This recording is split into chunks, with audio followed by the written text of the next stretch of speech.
to invite him and his lovely wife, Jen, to announce as the new head coach of the New England Patriots. I'd like to ask Jen if she'd come up here for a moment.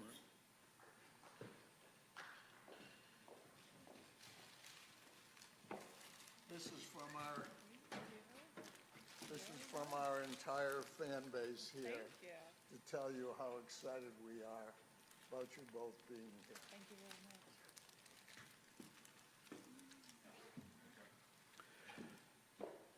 So, Mike's history with the NFL, you know, it's sort of his experience is what embodies what's great about the NFL. He joined us in 2001 as an unheralded free agent, and he had never started a game. He had been in the league 4 years, and he joined us, and he became a starter those next 4 years, and we were privileged to win 3 Super Bowls in that time. And his impact, because of his work ethic and his competitive drive and his leadership skills, made it very special, those 4 years. And those personal characteristics also made him a very high-performing coach, which he had started to do 7 years ago after being a linebacker coach at Ohio State for a year. He became a new coach at the Tennessee Titans for 6 years and finished with a winning record. You know, I might remind everyone in this room in 2019, he beat us right here in the playoffs. It was Tommy's last game as a Patriot, and then he went on to Baltimore and beat the Ravens there, who were the #1 seed. And then in 2021, he finished with the best record in the AFC, 12-5, and it was the #1 season, #1 team.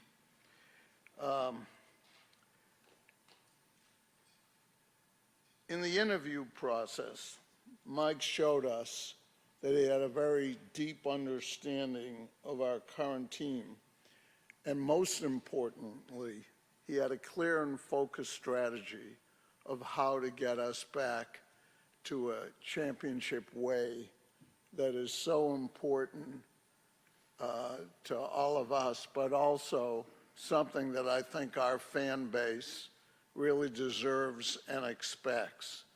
So with that being said, it's my great honor to introduce you all to the next head coach of the New England Patriots, Mike Vrabel. Thank you.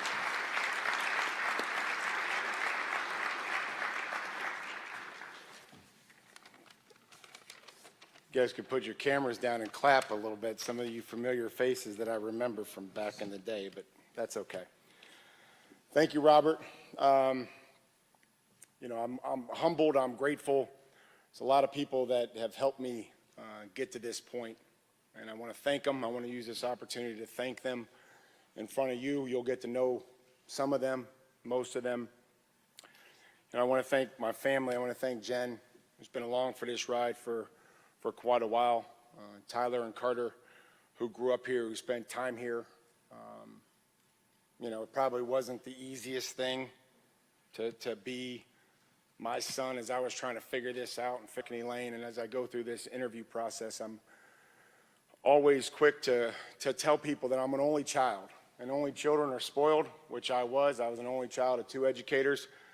But my dad was a basketball coach and assistant football coach, and he taught me what it was to be tough, to work hard, and to embrace being part of a team and loving being part of a team and how powerful that can be. When you're an only child, those are probably hard things to understand, but I would tell you that those are things that I've built on, that I believe in, that I want to try to put as many people in this building and around our players that are like that. So I thank them. I obviously want to thank Robert and Jonathan and Daniel and the entire Kraft family. Not only for the time that I spent here as a player, but the experience a year and a half ago that Robert mentioned with the Hall of Fame, just the class that they showed myself, my family, my friends, the people that came. You know, I think one of the biggest groups I'd like to thank are the players that have impacted me along the way from Ohio State, that when I didn't know what I was doing, I had no idea. I just tried to figure it out as I went along. To the ones that I had in Houston, to the ones in Tennessee. You know, Robert mentioned that we won 12 games in 2001. We played 91 players, and they all cared about the team immensely. They would do whatever it took for the team to win. And with that, the coaches that have impacted me along the way, my high school football coach, Jerry Reardon. I think I've had a great opportunity to play for, to coach with, and coach for some unbelievable mentors, people that have helped shape me, from John Cooper, Bill Cowher, John Mitchell, Romeo Crennel, Bill Belichick, the multiple coaches that were here, to Luke Fickell, to Urban Meyer, to Bill O'Brien, who you know, held up his end of the bargain. When he asked me to come to the Houston Texans with him, he said, "I'm going to do everything I can to get you ready to be a head coach." He did that, and he's a great friend, and I'm going to support Billy every way I can up the road at Chestnut Hill. So, you know, the assistant coaches that have, you know, held me accountable, you know, to leading a team. Sometimes when, you know, when you're not right or you need somebody to say, "Hey, there's another way." And I want to thank those coaches, because to be in this situation, you need so many people around you, and you put in place to help the players. I want to thank the teams that were, you know, willing to meet with me through this process to give me an opportunity to potentially lead their team. But in the end, you know, it was clear to me and to my family and my soul that this was the place that I wanted to be. And I thank Robert, and I thank the Kraft family. You know, excited to get to work, excited to meet the people in this building that have made this place special.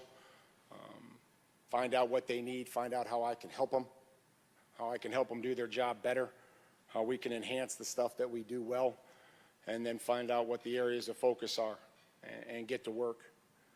I want to galvanize our football team. I want to galvanize this building. I want to galvanize our fans. And the most important thing are the players. There's some of them right here. I want to provide a program that provides their ownership, but also their accountability of each other, and one that they'll be proud to be a part of and that they're going to fight for. You know, you guys are going to ask me questions about culture, which I'll be happy to talk about and discuss. One thing I've realized about culture is that you can find out what your culture looks like when your family, your business, or your team is at its low point. It's not when you're winning Super Bowls, or it's not when you're 7-1 or 10-1, because then everybody's waving towels and everybody's happy and they're excited to come to work. But when you get hit in the mouth, or you're down, or the chips are against you, you know, then you can take a snapshot of what your company or your team looks like, and then you'll find out what kind of culture you have.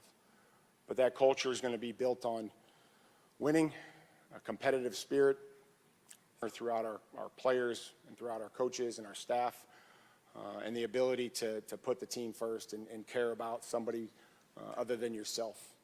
And I'm excited to do that. I'm excited to get to work. But everything and everyone in this building is going to understand and believe that their job is critically important for our success. And it's going to be, you know, how can I help you in order to help the players? Our players will respect, and they will appreciate, and they will be grateful for the opportunity that they have here and the people that work in this building. Some very familiar faces that I can't wait to reconnect and to work and figure out how we help these players and this football team. You know, we're going to earn the right to be here every day. You know, we're going to remove entitlement from our football team. We're gonna get everything that we've earned from the head coach to the position coaches, all the way down. I always say that, I don't want to get into too many messages that'll be geared for the players, but I hold those conversations. Those are special conversations between the coaches and treat the team. And we want to treat every employee the same way that they treat the team. And if they care about the team and they come here with a great attitude and a willingness to work and help the team, I've asked Robert to do everything that we can for them, to support them and their families. That's the type of environment that I want to build. And I'm excited about it. And with that, would love to answer any questions that you have.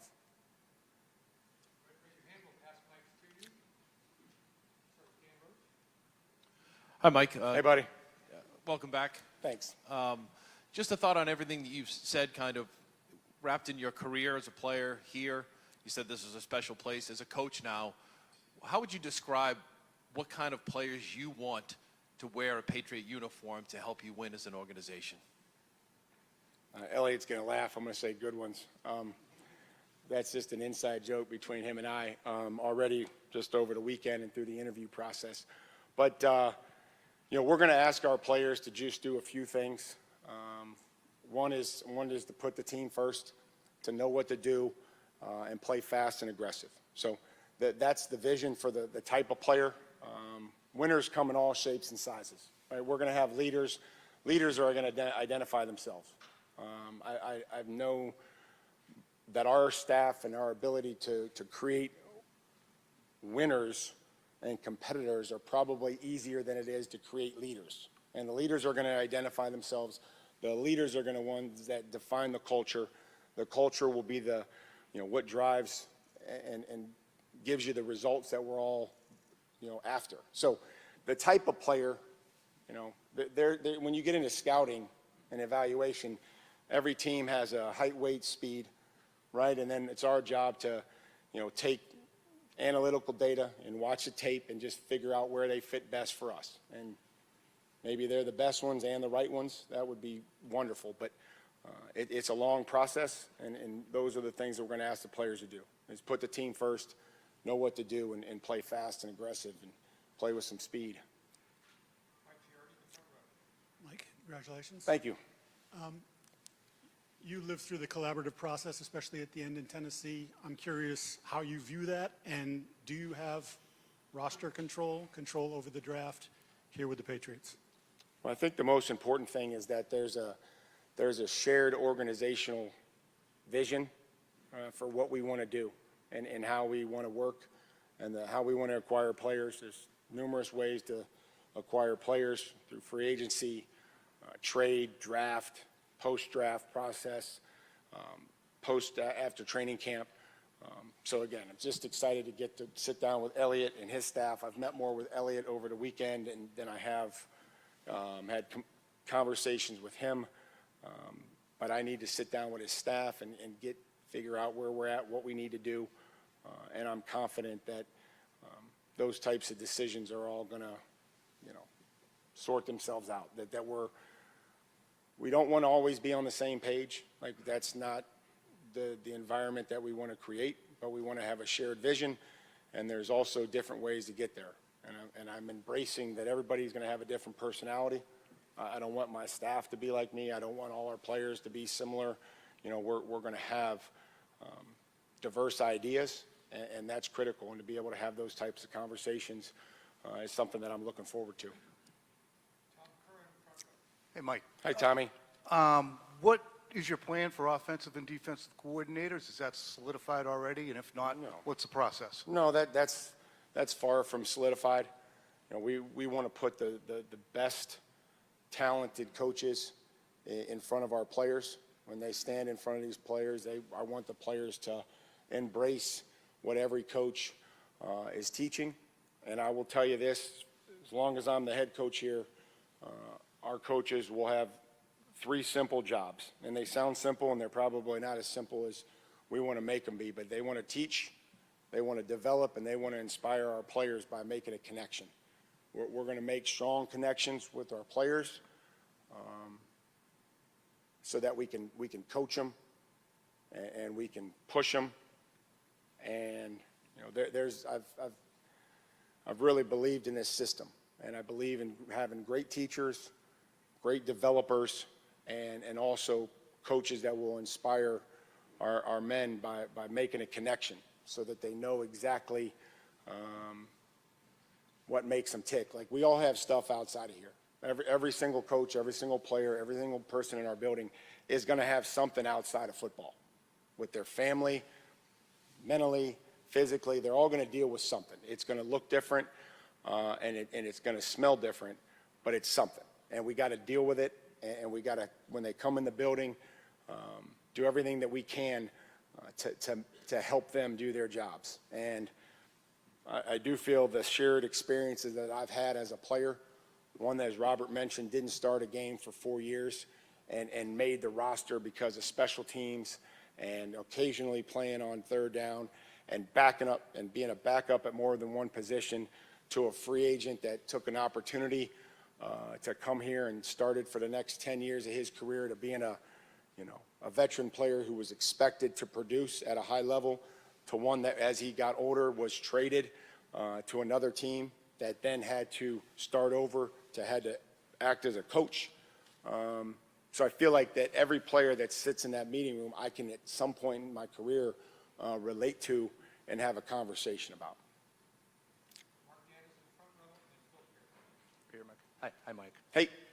Mike, what's your philosophy when it comes to developing a young quarterback, and how do you plan on helping Jerod Mayo reach his potential? Yeah, put great people around him. We have to, I would say that my involvement will be as it relates to game management and situational awareness and where we are on the football field and trying to develop him as a leader of the offense. And when a quarterback, when they call the play, like, you want to say, like, everybody's going to believe that it's going to score a touchdown, like with that type of emphasis on how everything is going to operate. And, Drake is going to be his own person, but I'm going to give him some things that I feel like are necessary to help us win football games. We have to be a very efficient passing football team, right? And when you look at statistically of what wins in the National Football League, our ability to affect the other team's quarterback and our ability to provide for an efficient quarterback and passing game is a high contributor to success. And there's a lot of ways to do that,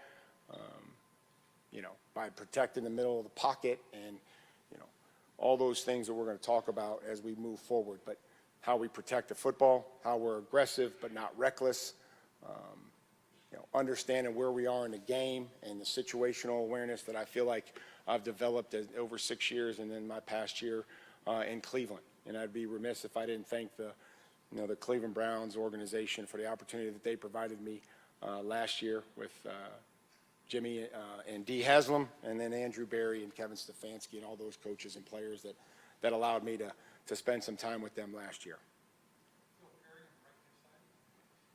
Mike, welcome. Hey. It's been reported that you'd like to bring Ryan Cowden, who you have a relationship with, to New England here to help with the front office. Is that something you plan on doing, or is there somebody else that you might bring to the front office to help in that role? Yeah, Elliot and I will have conversations, and as it relates to the staff, like, nothing has been finalized, nothing's been determined. As with any staff, there's going to be turnover, there's going to be new coaches and new faces, some that I will have history with and some that I won't. And that's what the interview process is, and that's what we're going to do, as Tom mentioned, about with the coordinators, and being able to sit down with a bunch of coaches and be able to get the best and the right fit around our players. Mike, right here. Congratulations. Thanks. I know when you were inducted into the Patriots Hall of Fame, you said that this place is special. You've been to a lot of places. This one's special. What is it that makes it so special for you? Well, I mean, the history of winning and the championships, and I would like to thank the teammates that I had here in the 8 years that I was here, and the teammates that I had in Pittsburgh, and the younger players in Kansas City that I learned stuff from. But that's what I mean, the people, the history, and not that the banners that hang in our stadium, they're not going to help us win, but I think it's a great reminder of what it takes to win and the type of people that you have to have in the organization, the selflessness, the work and the sacrifice that you have to make. So to me, those are great reminders of what it takes. Just because those banners hang, that's not going to give us an advantage on the field, but it's going to give us a blueprint on how hard we need to work and the things that we need to do to be successful. I'm surprised they didn't let you go first, Karen. They didn't let me. I would have let you go first. Thank you, Mike. You're welcome. Congratulations. I was wondering if you have yet had a conversation with Drake May, and also what your impressions were of his rookie season, watching from afar. Karen, I'm smiling, Karen, because I know I look a lot older than I did when I played here, and Karen looks exactly the same way she did when she stood in front of me in the locker room. That's amazing, Karen. Thank you, All right, Mike. whatever you're on, I need some of that. I need it. Yes, I've had conversations with players on our team, you know, and who that's been with. You know, that I'm going to try to do through the next couple days, try to reach out to every player and the ones that are here rehabbing, and that come through here, and the ones that I'll call and talk and ask what I can do to help and where they're at in their off season, and how we move forward. Everybody got here and will get here through a different avenue, right? Maybe we drafted them, maybe we signed them as a free agent, maybe we will sign them as a free agent. But none of that will matter. None of that will matter how we got here. The only thing that's going to matter is what we do when we're here. And that's the most important thing that I can tell them, is that everybody in my eyes is starting over, and they will prove to us and to this team that their impact that they'll make. And we're going to give those players an opportunity, and whether that, you know, we all have to be ready to take advantage of our opportunities. Some people get more opportunities, some people get less, but we're all guaranteed an opportunity, and will you take advantage of it when it comes? Hi, Mike. Hey, Congratulations. thank you. In the wake of your success at Tennessee, you referenced the experience you had last year at Cleveland. How did that help you evolve as a coach? How are you a different coach today than you were at the end of 23? One, I realized that I missed it with everything that I had in my soul, that I missed having the opportunity to lead, to help put a team together, a staff together, that I missed that. But I also embraced helping out the players and the younger players, that allowed me more time to try to develop younger players that were on the practice squad, whether that be with the tight ends or the offensive line. I really enjoyed Kevin's idea of putting a defensive coach, or what would seem to be a defensive coach, with the offense. You know, I'm sure if you ask people in Tennessee, they would think that I was probably the third or fourth offensive line coach, as much time as I spent in there, but I know how important it is to a football team and to an offense, and so really enjoyed getting to know those players and teaching them and helping the staff, helping the young coaches. Are critical in coaching and teaching, to be able to work with young coaches and help them prepare, interview them, have mock interviews so that they could develop. You know, I always tell them, no one had a worse first coaching interview than I did. And I think that's documented, but it was with Urban Meyer at Ohio State, and it was guaranteed to be the worst interview that anybody's ever had. And I got another opportunity 8 hours later, and I did a little better the second time. So I was able to work with the young coaches and really just get back to focusing on teaching and developing and what their style can be. And then the players of, you know, the fundamentals that are critical. Like we're going to play with detail. We're going to play with technique. We're going to play with fundamentals. There's going to be a brand of football that everybody associated with our team or our fans is going to be proud of. Hi, Mike. Welcome home. Oh, hey. Thanks for taking questions. You got the numbers. Told you the checkbook is open. What are some of the top priorities going forward for you to fill some holes on this team? Well, I think that player acquisition, I think you look at what's available in free agency and what you can feel like you can sign and then see where you come out of that. But certainly you look at the teams that are able to, protect the quarterback and dictate the flow of the game offensively, making sure that up front we're sound, we're strong, whether that's through free agency or through the draft. That's something that's critical. The D linemen are just, they're getting better every year. They're getting more disruptive. They're getting bigger. They're getting more powerful. And so as they try to affect our quarterback, right, we have to have some things that counterbalance that. And obviously personnel is the first way.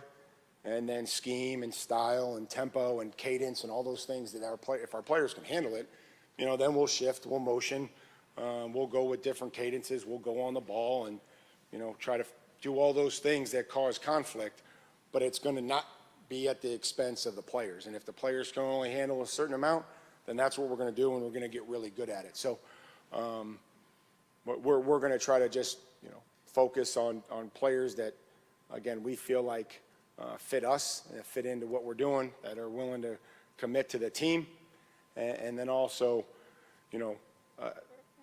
try to find players that will hold each other accountable. And we have to get to know each other. We have to get, we got to peel some layers back so that you was raised. When you hold them accountable, then there's pushback, right? And so what we're hoping to build is an environment that everyone respects everyone else, that we take time to, when somebody asks you a question, that you sit there and you take time to answer and listen to them. It's important, and not just have a bunch of flybys in the hallway and be like, yo, how you doing? And then keep it moving. That, hey, how you come out of that game? You're a little banged up. How you feeling?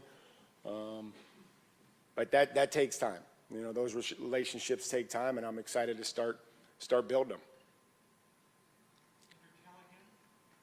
Hey, Mike, welcome back. Hey. Understanding there will probably be a significant amount of overlap, how will your program here differ from the program you played in and then obviously coached against later when Bill was still here? Yeah, it's going to be all different players, new coaches, some coaches that have remained, and people remember that. Like, there are going to be some things. Like, I'm not Bill, and I'm not Bill Cowher. I'm not anyone other than me, and I've taken those experiences and I've tried to form what I believe is critical to the success of a football team and an organization. But to say what those are going to look like, hopefully just as successful. And our goals will be to win the AFC East, to host home playoff games, and to compete for championships. That's what it's going to take. And what the timeline is, just like we say with injuries, we're not going to put a timeline on an injury, and we're certainly not going to put a timeline on what those will be. But that's going to be the expectations, and we're going to work like crazy, and we're going to compete like crazy. We're going to give the players a plan, and they're going to form an identity on the field and the way that we're going to play and play for each other that they're going to be proud of. And we're not going to, we just want to be good enough to take advantage of bad football. That's where we're going to start. And that's what I've tried to tell all the players is right now, I don't know if we're good enough to take advantage of bad football. I'm not sure. We're undefeated right now, but if we can just work towards taking advantage of bad football and being good enough to when somebody makes a mistake, capitalizing on it, and not being the ones that make the mistakes, and focusing on the little things and the details and helping them do their job better, that's a great place to start. Welcome back, Mike. Hey, buddy. You don't look much different. Yes, I do. You mentioned you're not Bill. You had a special and unique relationship with him. What does it mean to you, if anything, to follow in his footsteps in this organization? Well, I think it is unique, obviously. Let's just be real for a minute and just say, having played for him and, having competing against him, and then also having a friendship with Bill right along the way. You know, I think it's special, it's unique having played here, knowing Bill, but again, like, we have to focus on things that are going to help us win now, help our players, and like I said, galvanize the building and the team and our fan base. So I think that there's also things I'm going to try to explain to the players, that there's things that are interesting and there are things that are important. I think me having played for Bill is interesting. I just don't know if it's important to helping our players. Mike, welcome and congratulations. Hey. You were the hottest name on the coaching cycle this time around. Presumably you had your pick of jobs. So personally, professionally, what really separated this choice among the others? Well, I think that the ability to have open dialogue with Robert and Jonathan was something that Elliott and his staff, obviously, what I believe and what everybody else believes is a young, dynamic quarterback. We have some youth on the roster. We have some veteran players that have kind of seen both sides of it and understand, and that will help me and will help our players,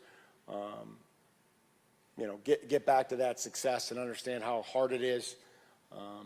I do think that we're getting a different style of player, a different player to the NFL. You know, one that, you know, sometimes guys played 4 or 5 years in college in the same place under the same coach, and we don't have a whole lot of behavior to change when they got to our league. And I think now with the NIL system that everyone is embracing and I'm all in favor of, but sometimes those players are at a school for 6 months and they may go to another school and with another leadership style and another structure. And so when they get to our league, there's some behavior that may have to change, and we have to be willing to help them change it. And that's okay. Like, this is not a indictment on the college football system. This is just, you know, you could go back and get a player from Alabama or Ohio State or Notre Dame where they had been there for 4 or 5 years. Maybe they redshirted, and there was a consistent program, and you felt comfortable adding that player. Now, you know, it's like hard to keep track of where they went to school. And so that's not easy, but we're willing to help those players that need to have some of those things changed, and the commitment to the team, like, we're willing to do that. Hey, Mike, back middle here. Hey. Welcome back. Thank you. Looking forward to all our future news conferences together. There's going to be more? I think so. I think the league makes you do a few of them. I hear they're fun, too. Just curious, one thing you've learned in your first experience from being a head coach that you want to make sure you apply to your second time around? Oh, I mean, I think there's so much. I think just this connection piece, man, getting to know these players. And we're going to put so many points of contact around our players that I understand that I'm going to have a different relationship with some players than I do others. Right? I'm going to have a relationship with every single one of them. But then there's going to be other ones that may not be as strong, but they're going to be with the position coach. And, you know, we're not going to have a whole lot of rules. We're going to start with being on time and being respectful, and being able to communicate like anybody else would outside this building. If you were late for an appointment, if you had something going on, that we're going to have people that are around the players for them to be able to trust and say, hey, I've got this going on. And I've tried to do this in Tennessee, that if somebody walks in the door at 7:45 and they just, you know, there's something on their face that they're wearing something, they're holding on to something, that something's not right, I would rather give that player 30 minutes or 45 minutes, however much amount of time that he needs to take care of a situation, than the 7 hours that he's going to waste wearing it through the day. And I want to provide as many points of contact with the players so that they feel comfortable. And if that's coming to me, great. If that's coming to Elliott, great. If that's coming to our strength coach, or that's coming to our position coach, whoever that may be, I want them to have as many relationships in the building that they feel comfortable saying that, you know, something's not right, or I need to communicate, or I'm going to be 15 minutes late, whatever it is. So I think that that's critical, that we teach them some of those things, that, you know, there's more people that they impact than just themselves. Mike, congratulations. Thank you. You said at the beginning of the press conference you knew in your soul this was the place to be. Did you ever envision yourself or dream about this moment here when you were a player or even when you came back for the Hall of Fame induction? Did you ever dream about standing up here as the head coach of the Patriots? Yeah, I mean, I think, probably more so when I started my coaching career. Like, I think it was important for me to go somewhere else, to start another coaching journey. The opportunity at one point was probably presented itself to be here coaching, but I felt like it was important to forge my own path somewhere else. And if all those experiences led me back here at the right time and the right opportunity, then that was going to be what was meant to be. And so, but not coaching, not coaching the Tennessee Titans. That was never something that, took my time. But I think that when I started my coaching career, I said, man, let's go and let's see where we can go and take this and work with other people. And, if the time's right to go back, then there'll be right time. Mike, congratulations. Thanks, Mike.